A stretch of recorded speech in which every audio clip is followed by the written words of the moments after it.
welcome to your third lesson on probability.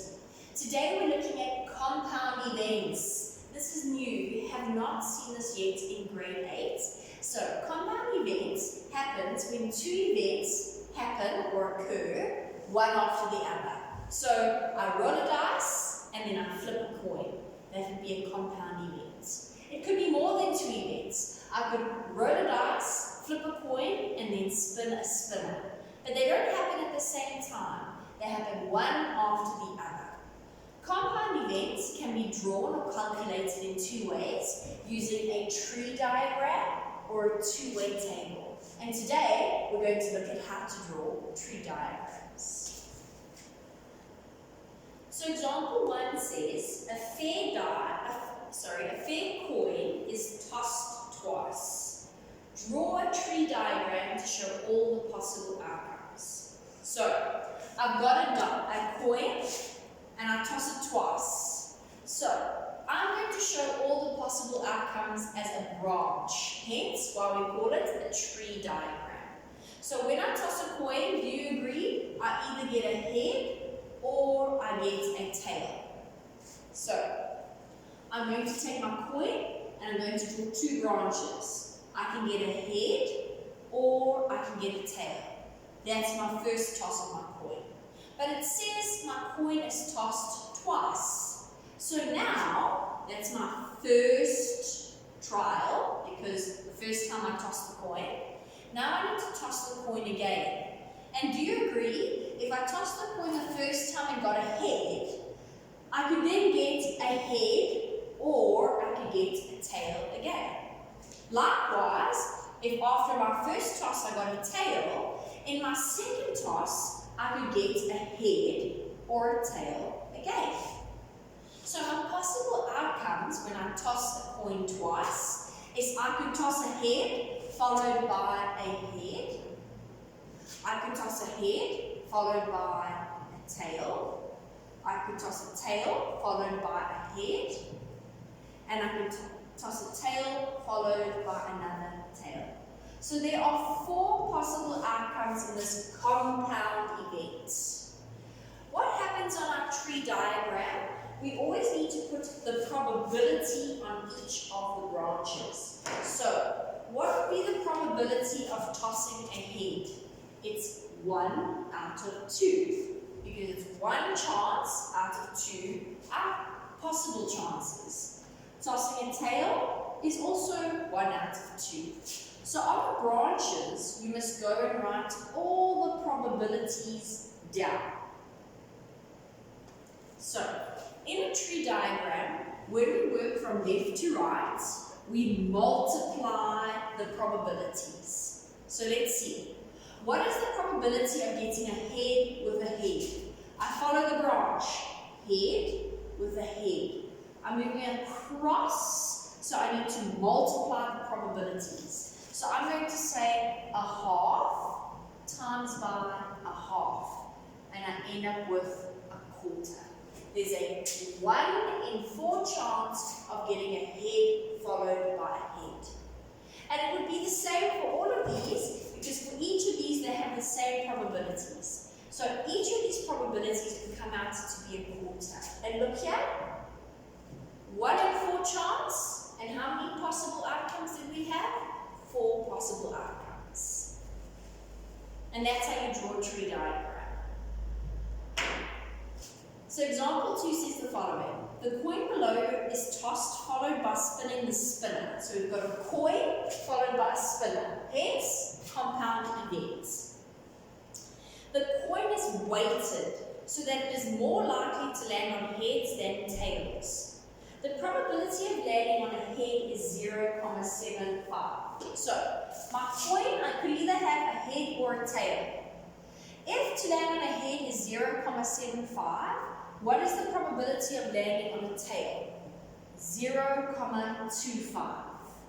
Right? It also then says the spinner is equally likely to land on 1 or 2.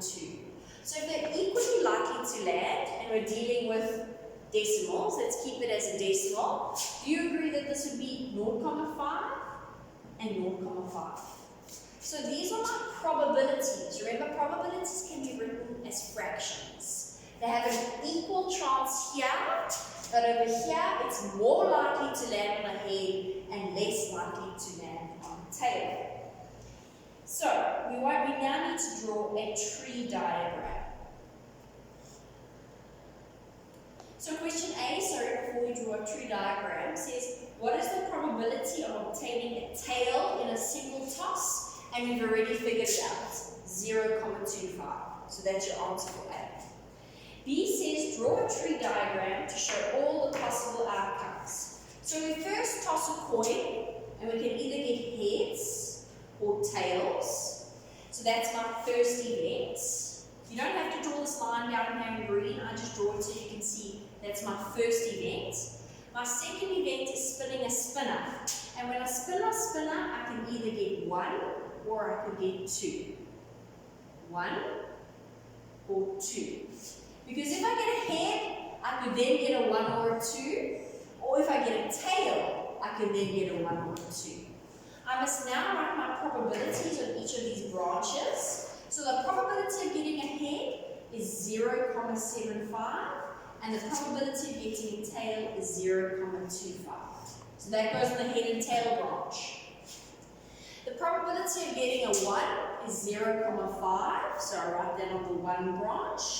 And the probability of getting a 2 is also 0.5. So I write that on my 2 branch. So what are my possible outcomes?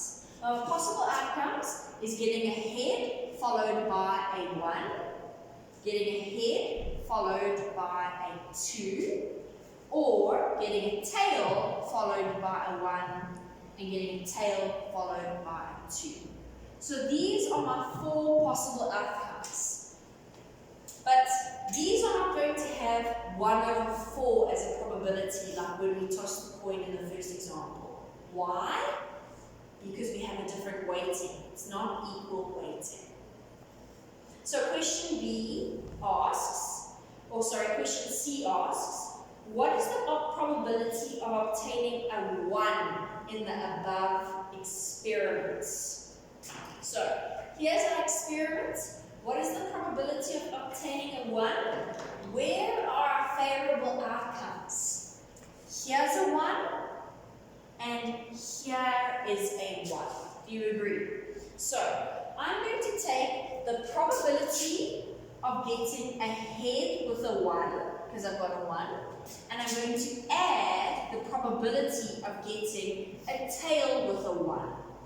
That will give me the probability of getting a 1, because both of these have a 1 in it. So we work across, we multiply. So when I've got the probability of getting a head with a 1, I multiply 0.75 with 0.5. So I'm going to do this. It's going to be 0.75 times 0.5 plus the probability of getting a tail and a 1 would be 0.25 times 0.5. So I've got 0.25 times 0.5. And I'm going to plug that straight into my calculator. Oh, let's do them individually. So 0.75 times 0.5 gives me 0.375. And 0.25 times 0.5 gives me 0.125. And when I add these together, I get 0.5. Again, you can skip this step altogether. You get the probability of a head and a 1 by following the head and the 1 branch and multiplying them. And we get the probability of getting a tail and a 1 by following the tail and the 1 branch and multiplying their probability. Adding them together, why? Because I want to know what is the probability of getting a 1. And both of these outcomes have a 1 in them. So I need to add their probabilities together. Question D says, what is the probability of obtaining a tail or So I want a probability of a tail or a 1. Let's look from our tree diagram, all the favorable outcomes. Here's a tail and a 1. Okay, this is and. I'm looking for and, I'm looking for or. So it can be a tail or it can be a 1. But it must have one of these in it. So I can include this one because it's got a tail. Although it's got a 2, it's got a tail. And I just want a tail or a 1. And then I can also include that probability up there because it's got a 1 in it. It's not saying a tail and a 1, which would only be that outcome.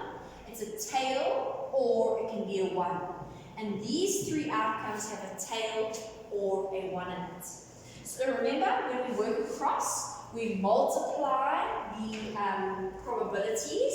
So I'm going to work out the probabilities for each of this. So a head and a 1 is 0,75 times 0,5. And that probability is 375, sorry. A tail on a 1 is 0,25 times 0,5. And that is 0,125. And a tail with a 2 is also going to be 0,125 because it's also 0,25 times 0,5. So these are the three ones that I want. So when I work across, I multiply. When I work down my tree diagram, I must add. So I've just set this one out a little bit differently to the previous question.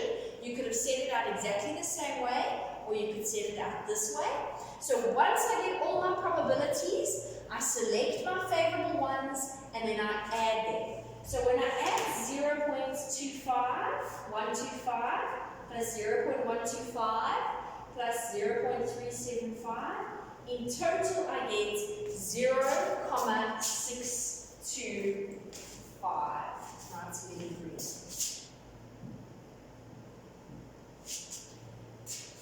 So how did I get that? I took the probability of the head with the 1 plus the probability of the tail of the 1 plus the probability of the tail of the 2. And I ended up with 0,625. Is this more or less likely to happen? It is indeed more likely to happen. So just to make our lives much faster, I'm just going to write in all the probabilities.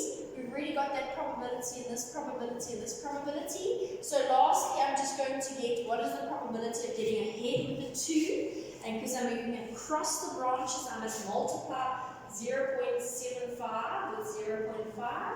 And I end up with 0,375 as well. What do you notice if you add all of these together? You end up with 1. That means 100%. So that's correct. So these are all my probabilities. I just need to select my favorable ones and I add them together. So question E says, what is the probability of obtaining a 1 and a 2? A 1 and a 2. Not a 1 or a 2. So 1 and a 2. In which of these outcomes do I have a 1 and a 2 together at the same time? None of these outcomes have a 1 and a 2. So the probability is 0%. It's an impossible event because I cannot have I cannot get a 1 and a 2 together. However, my next question, F, says what is the probability, so this was E. F says what is the probability of rolling a 1 or a 2? So let's look at the difference between this or. And means they must happen at the same time. Or means it can be 1 or it can be 2. So let's look at which outcomes are favorable. I'm looking for a 1 or I'm looking for a 2. So our favorable outcomes that include a 1 or a 2. Well, here's a 1, here's a 2, here's a 1, here's a 2. It doesn't say it has to have a head with it, or it has to have a tail with it. It can be a head or a tail, as long as it has a 1 or a 2. So each one of these outcomes are my favorable outcomes. So I'm going to go ahead and I'm going to add all of these probabilities going down. So I have 0,375 plus 0,375 plus 0,125 plus 0,125. And when I add them together, I get 1. And remember, what does 1 mean? 1 means 100%. It is a certain event. It's 100% chance that when I do this compound event, at the end I will have a result with a 1 or a 2 in it. So example 3 reads, Lindiwe has 2 bags. One bag contains 5 purple balls, 3 green balls, and 2 red balls. The other bag contains 5 balls with the letter A and 3 balls with the letter B on it. A ball is drawn from the bag with the coloured balls and then from the bag with the lettered balls. Can you hear the compound event? We take a ball from here and then we take a ball from there. Question A says, if a ball is randomly selected from bag 1, this is bag 1, determine the probability of obtaining purple, green, and red. So, what is the probability of obtaining purple? Do you agree we have 5 purple bags, 5 purple balls, out of a total of how many balls are in this bag? There are 10 balls in this bag. So 5 favorable outcomes out of 10 possible outcomes leaves me with a half. So it's a 50% chance of getting a purple, even chance.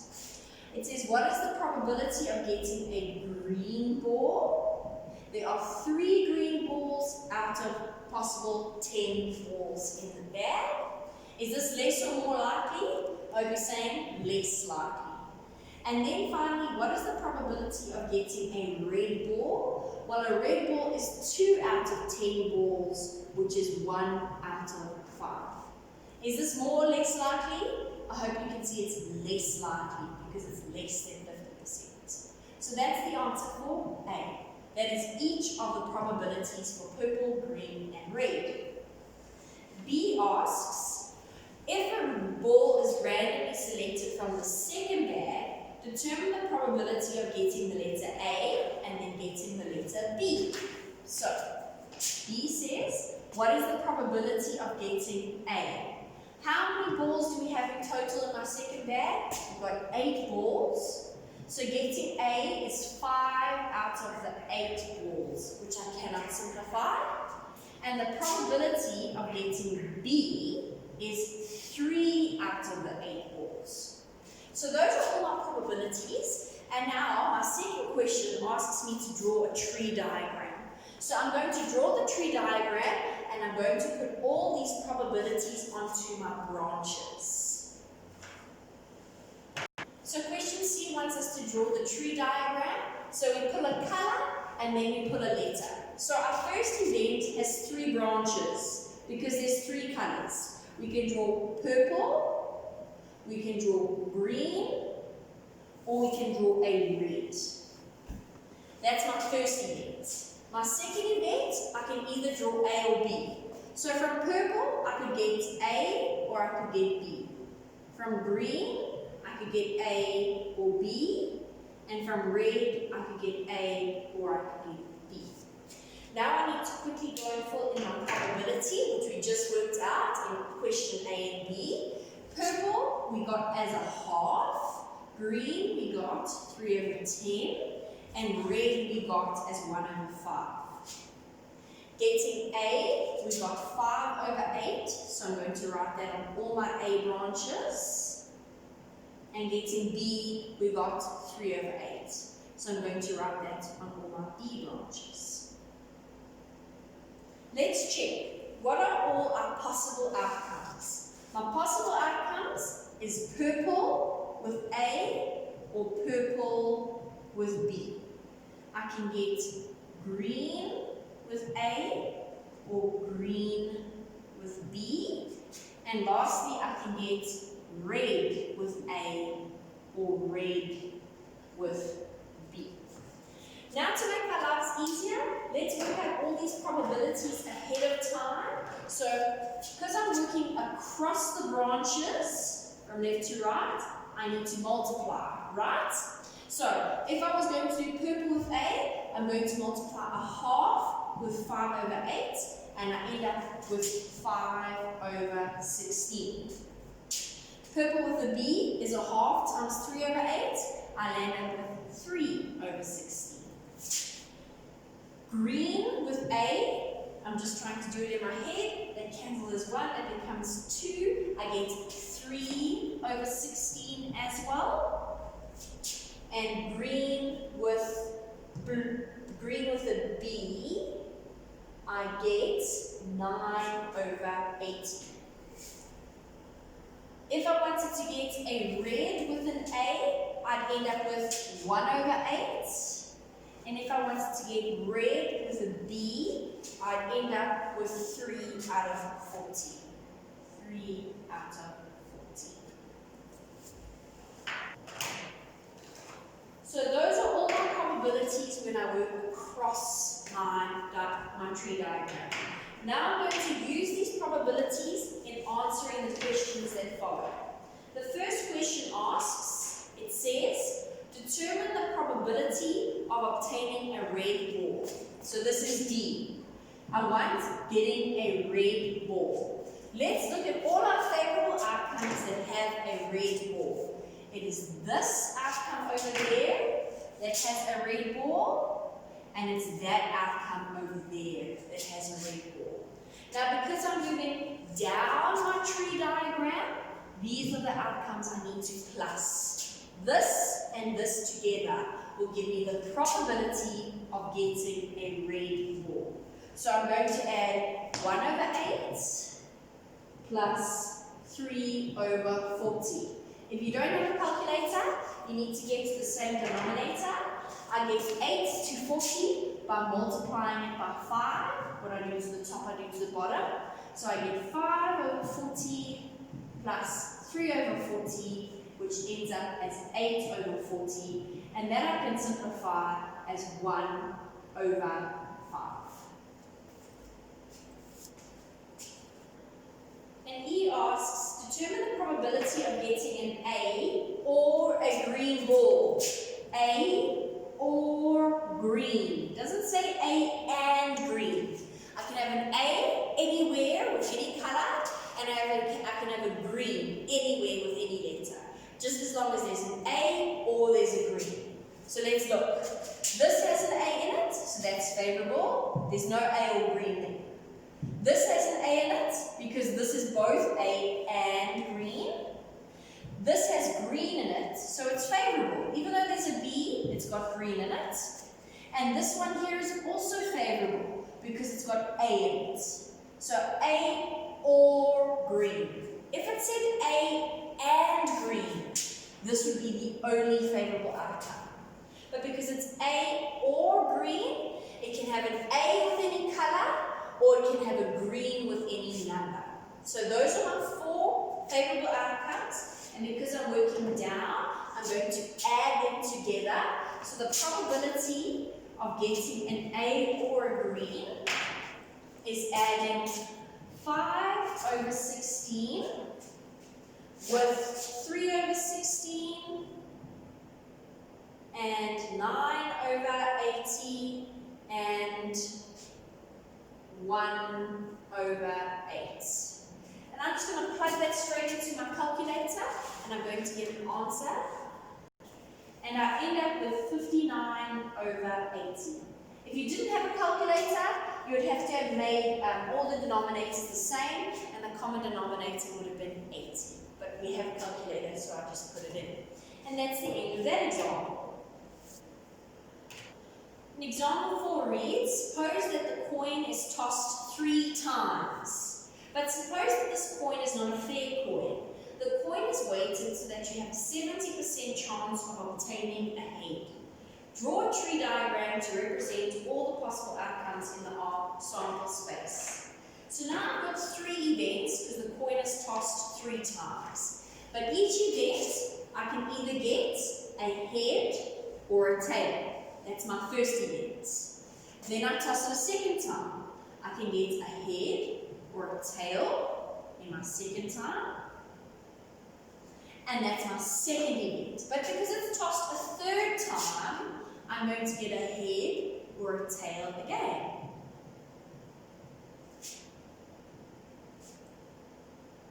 Sorry. And then head and tail. I hope you can see that. But all of them have 2 branches coming off of them. Okay, now we need to write their probability. On all the head branches, I'm going to write 70%, or 0,7 if you wanted. 70%, 70%, 70%. Here's a head, 70%. Tail, here's a head, 70%, 70%, and 70%. What am I going to write on my tail branches? I'm going to write 30%. There's a 30% chance of getting a tail. So on all my tail branches, I'm going to write 30%.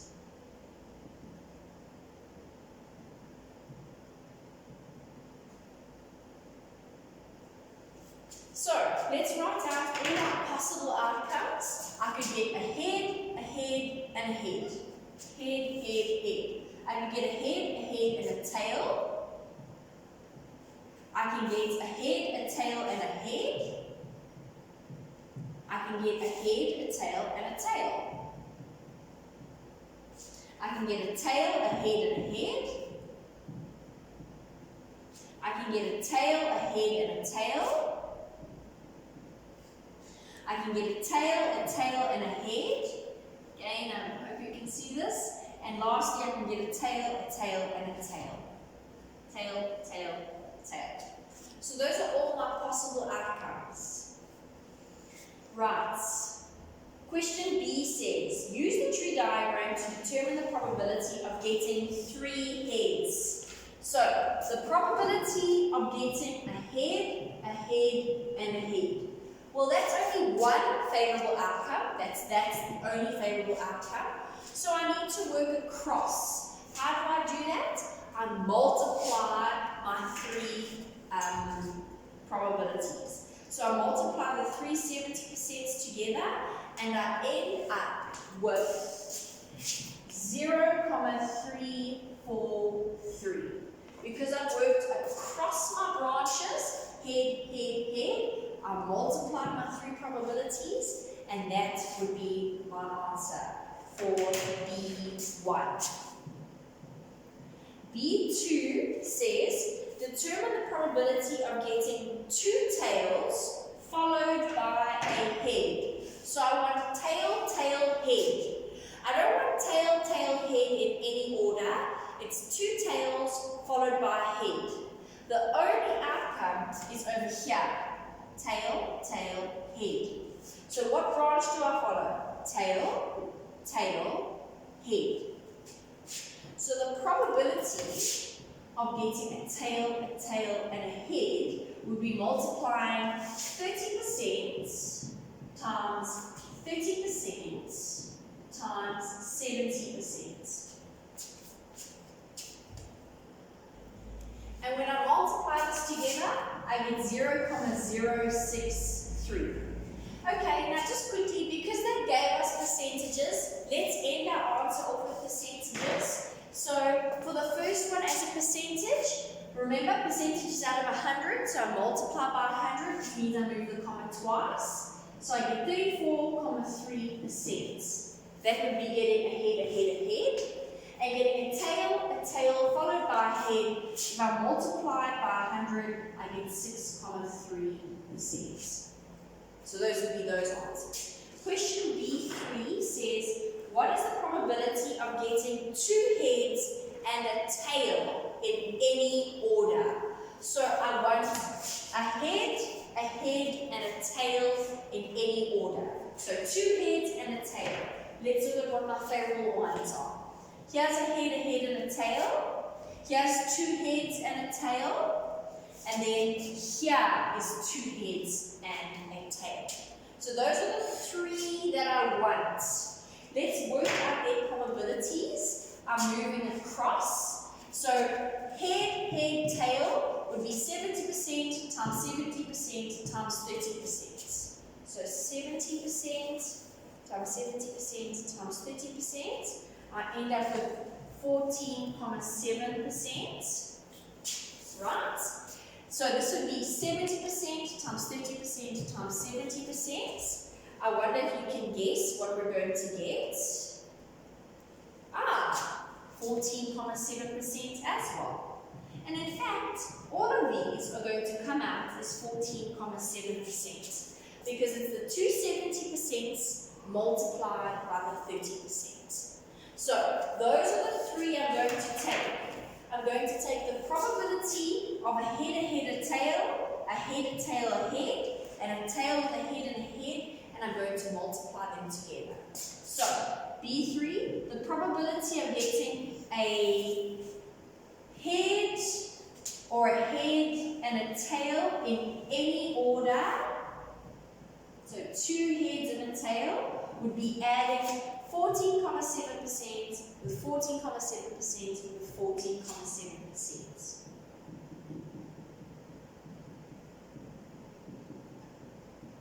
Because all three of those are my favorable outcomes. I'm working down my tree diagram, so I need to add, and I end up with 44.1%. Is 44.1% more or less likely? It is less likely. It's getting very close to even chance, but it's still less likely to happen. And B4 asks, what is the probability of obtaining at least one tail but no heads? So I need a tail, but I don't want any heads. So let's look at our favorable outcomes. There's a head here, definitely doesn't count. There's heads here, doesn't count. Heads here, doesn't count. There's two tails, but there's a head still, so it doesn't count. There's a tail with two heads, doesn't count. Two tails and one head, doesn't count. Two tails and one head also doesn't count.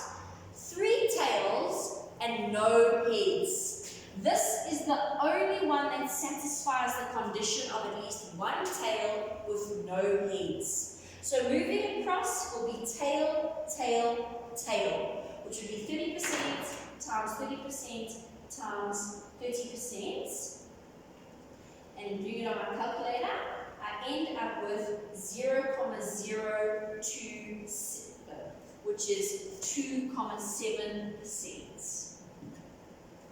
So for B4, the only option I have, B4, is to get the probability of tail, tail, tail, which would be 30% times 30% times 30%, and you end up with 2.7%. Interesting way that one was worded. One tail, but no heads.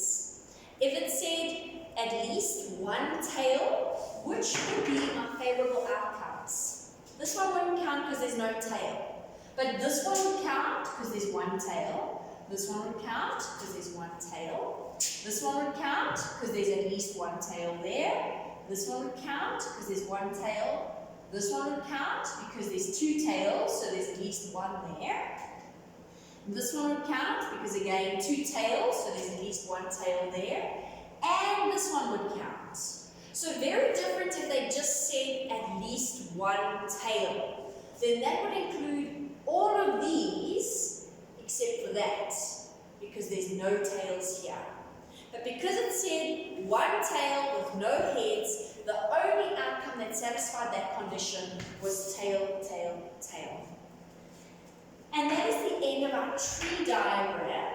So now you're going to go ahead and you're going to complete exercise 3 for homework, and tomorrow we will look at two-way tables.